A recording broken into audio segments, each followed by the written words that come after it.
there, this is James, and you're watching Tixee Live. And a very good morning to all of you, and all of you a very happy Wednesday.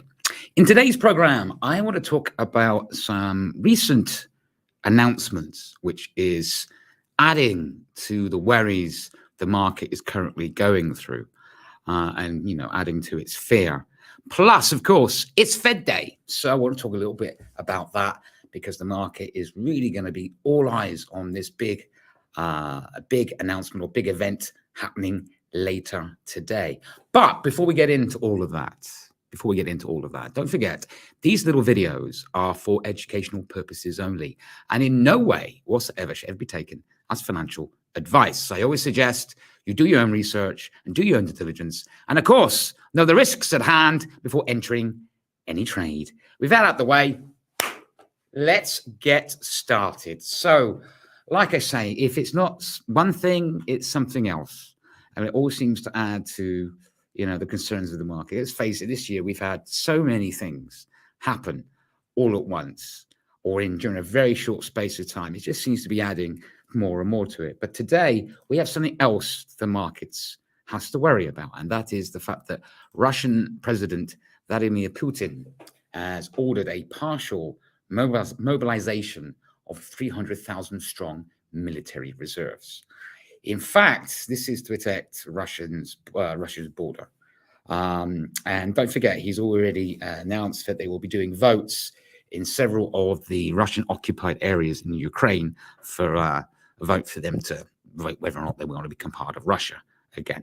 But anyway, his actual words is this, which is a little worrying. He says, if Russia's territorial integrity is threatened, we will use all means at its disposal. This is not a bluff. This is not a bluff. So this is adding greatly to the concerns of the market, because obviously this has really accelerated the current conflict we have in Ukraine, and it now endangers the situation to now, expand past the Ukraine. And like I say, in fact, this is Moscow's very first mobilization since World War II. So this is very worrying developments indeed. And the impact of the market is both gold and yen have had a temporary boost, because obviously it makes sense. At times of conflict, the market, or potential conflict, shall I say, the market rushes its money into safe havens. And gold, obviously, is a well-known safe haven. And in times of conflict or a potential conflict, gold does tend to shine. And also the yen tends to benefit as well as a safe haven. At the same time as that, of course, this is added to the risk-off appetite the market already was going through as of yesterday. So anyway, let's have a quick look at the gold and yen and how they benefited. Well, in fact, they had a slight boost. Okay, it's currently trading now $1,671.79. And on the announcement of by Putin for the mobilization, gold was trading around here, okay, around 1,665. It then skyrocketed higher and actually started and traded and hit the area of $1,674. It had a little bit of a sell-off, but as you can see, it's still benefiting from this concern.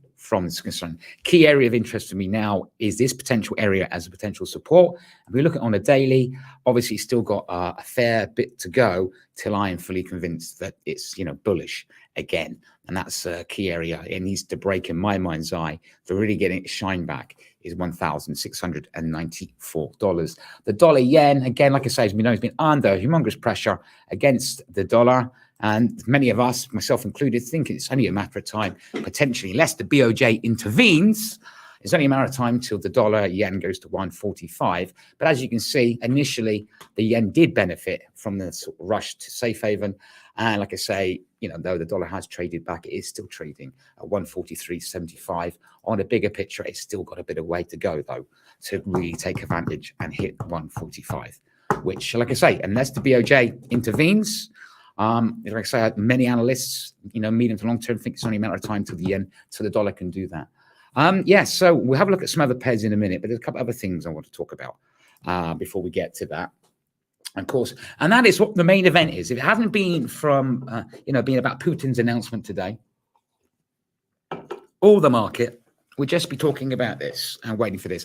And that, of course, is welcome to Fed Day. Today is the big day. Today we've been talking about for the last couple of weeks, all the other US data, the US CPI last week, jobless claims, NFP, it's all been a build up to today, because today, obviously, the Fed will announce its interest rate decision, and that's expected at 6 p.m. UTC. At the same time as this, the Fed will release its monetary policy statement and its economic projections, around the same time. Now, there's an 80% chance, the market is pricing in a 80% chance of a third straight 75 basis point rate hike by the Fed. However, there is a small chance, a 16% chance, the market believes, of 100 basis point rate hike, 100. Now, only the Bank of Canada, and obviously we had Riksbank from Sweden did 100 basis point rate hike.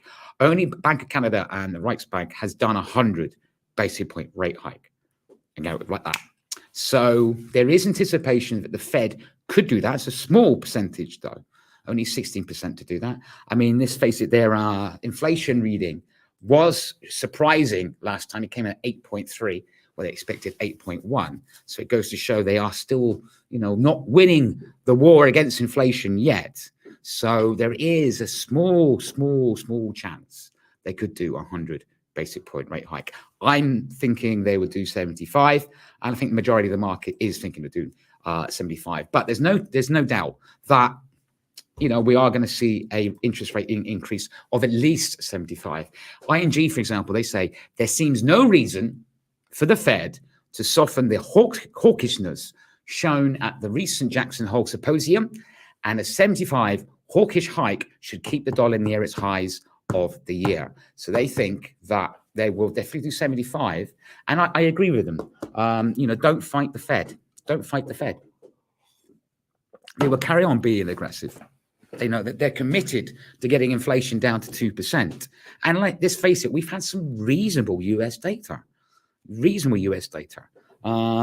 is evidence of a slowdown and slowing down of certain things, like we said, we spoke yesterday. Ford, for example, they came out with scary information. FedEx last week. So there is signs that there is a slowdown in certain sectors. But overall, at the moment, the job data is pretty robust, and it's all about the job market. And don't forget, even if we start seeing a slowdown in the job market, the Fed said they're happy to see the labor market soften. So, yeah, it's all going to be about this. This is potentially going to be a massive market mover. However, I think it won't necessarily be the rate hike, which will be the main event, because I think we've already priced, unless they do 100 and surprise us, I think we've pretty much already priced in they're going to do 75. But I think it's actually what they say, not what they do, will be the main driver tonight. Because about half an hour after the interest rate decision, as standard when a central bank does an interest rate, they do a press conference afterwards. Excuse me. Sorry. 30 minutes afterwards, at 6:30 p.m. UTC, Jerry Powell would take to the stage, and he would do his press conference about the decision, what went behind the decision in raising interest rates, and the projections. But he, again, will most likely continue his stance he started at Jackson Hole, where he will say there will be no way in the future there will be decreasing interest rates, because that's what the market hopes. The market still hopes that at some point they've slowed down on the rate hikes and start decreasing interest rates. That's not going to happen. And he will underline that, most likely underline that. He would also say that he will carry on this stance until the job is done. That's what he will also underline and most likely say. So that, I think, is going to be a big driver in the market. 6:30 p.m. UTC, I think, is what he says is going to be more. Unless, like I said already, unless they surprise us and do 100, it's all going to be about what he says in the press conference afterwards, which is going to be the real driver of the market. Don't forget, we have the little community on our YouTube page. We've actually got a poll running. it's all a bit of fun, just to share your opinions. We've got a poll running, what you think, whether they're going to do 75 tonight, 100 tonight, or 50 tonight. So please, if you like, you have time, have a little look at that and share with us your opinion. Anyway, let's have a quick look at the euro, because obviously on the risk, this risk-off appetite, again, driven by Russia as well, we are seeing obviously dollar strength. And as you can see, this is on a daily. Euro's under a lot of pressure again, 0.9908, an awful lot of pressure. So we are seeing a lot of dollar strength again across the board, because A, because of safe haven status, and B, because obviously the Fed coming up very, very soon. And something else I want to talk about, I'm going to talk about this in a bit more detail as well in a minute, because something else I want to share with you. The cable is still hovering around lows not seen since 1985. So again, this is really suffering once again because risk of appetite, because of the recent announcement from Moscow, and of course, what is happening tonight with the Fed. There's something else more worrying, in my opinion, about the sterling, which I'll talk about in a minute. We have a look at the S&P 500. Okay, still pretty much pressured, hovering just above that key area of interest, in my opinion, of 3,808 points, currently trading at 3,860 points. So again, that's not benefiting from safe haven status. And Bitcoin is as well, pretty much the same, hovering around that key area as we've got risk off appetite, key area of $18,438, currently trading at $8,896.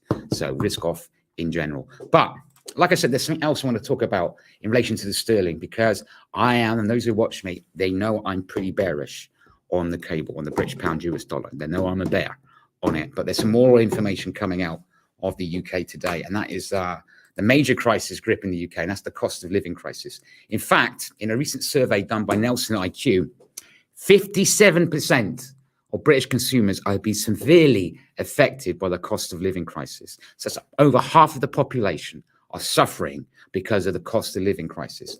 And that figure is expected to rise to 76% within the next 3 months.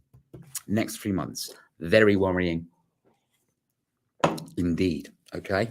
And in fact, on September the 10th, it was registered year on year, because of the cost of living crisis, £400 million less was spent at supermarkets. And something even more worrying today, okay? UK government, the amount of money UK government borrowed in August was almost double of what it was expected to be. So, and they haven't even done their energy fund, energy proposal yet, where they're supposed to be able to generate 140 billion to help businesses and households. And their borrowing's already going up, and that hasn't even happened yet.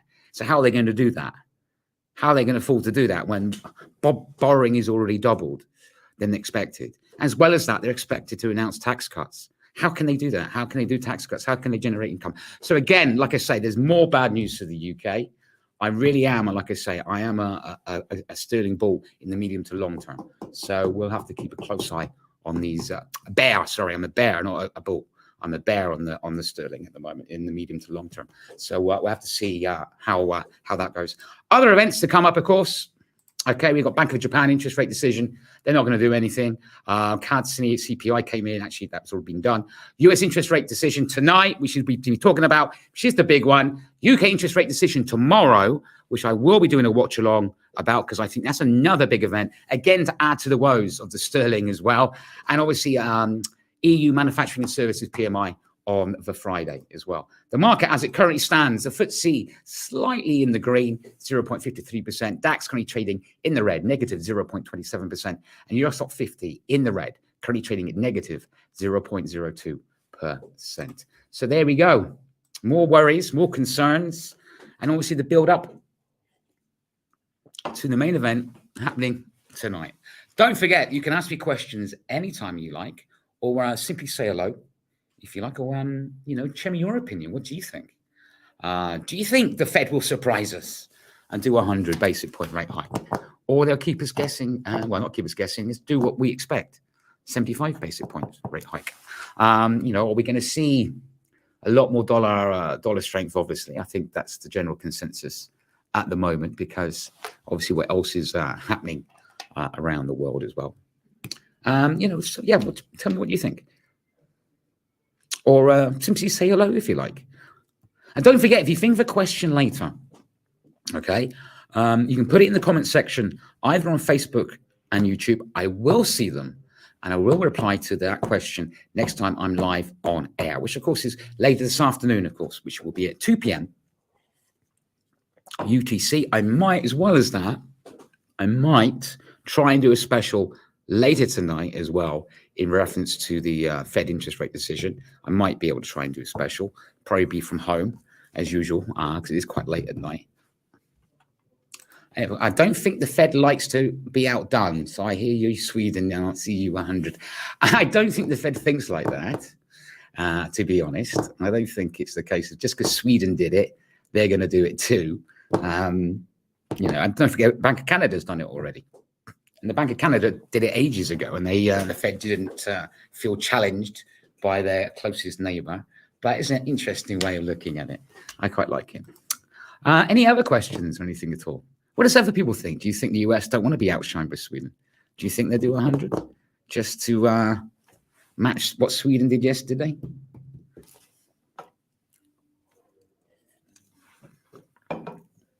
Okay, not a problem. But thank you for that little tidbit and little jumping in with that bit. That's quite interesting. Anyway, if there is no other questions, don't forget, I'll be back online again at 2 p.m. UTC to do the US session, and we'll do a bit more of another preview, of course, with the Fed. I think we might do maybe some scenarios.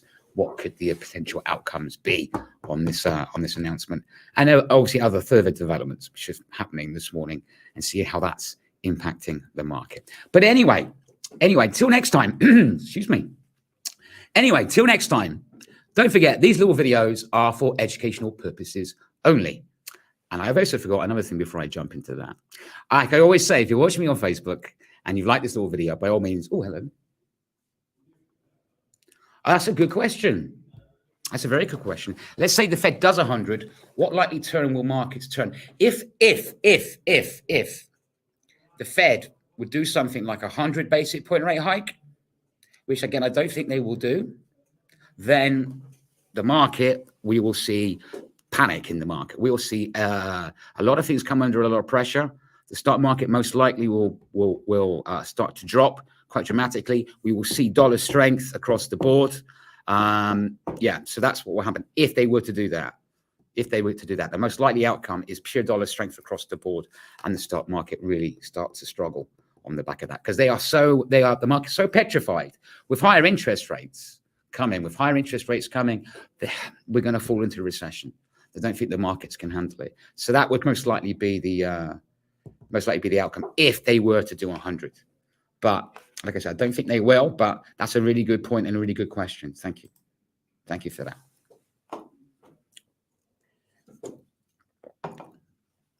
Is there any other questions at all? Anything else anyone would like to ask? Don't forget, we've got the poll on YouTube. So share your thoughts on that. The options are 75 or 100 or 50. I mean, if they did a 50, that's, to jump in with that question, if they were to do a 50, we would see the opposite. And the market would be really surprised, because that is a slowing down of their hawkish nature if they were to do 50. So that would be the opposite. You'd see the dollar weaken, and you'd see the stock market get a boost if they were to do that. Okay, if there is no question, but thank you very much for that question and that comment. So thank you very much for both of you guys for jumping in on that. I really appreciate that. Thank you for that. But anyway, if there is no questions, like I always say, if you're watching me on Facebook and you've enjoyed this little video, by all means, give us a follow. If you're watching me on YouTube and you enjoyed this little video, subscribe if you like. Hit the notification button so you know next time when I'm going live. If you enjoyed this video and found it interesting and useful, and you've put up with me, give me one of these. It's nice to know that you like what I do. I can see I've got a couple of likes already, which I really appreciate. I really do. And I really appreciate everybody taking the time out to come and watch me today. I really appreciate that. Anyway, let's start again with the ending. Anyway, till next time, don't forget, these little videos are for educational purposes only, and in no way whatsoever should ever be taken as financial advice. I always suggest you do your own research and do your own due diligence. And of course, know the risks at hand before entering any trade. Till next time, every single one of you, trade safe.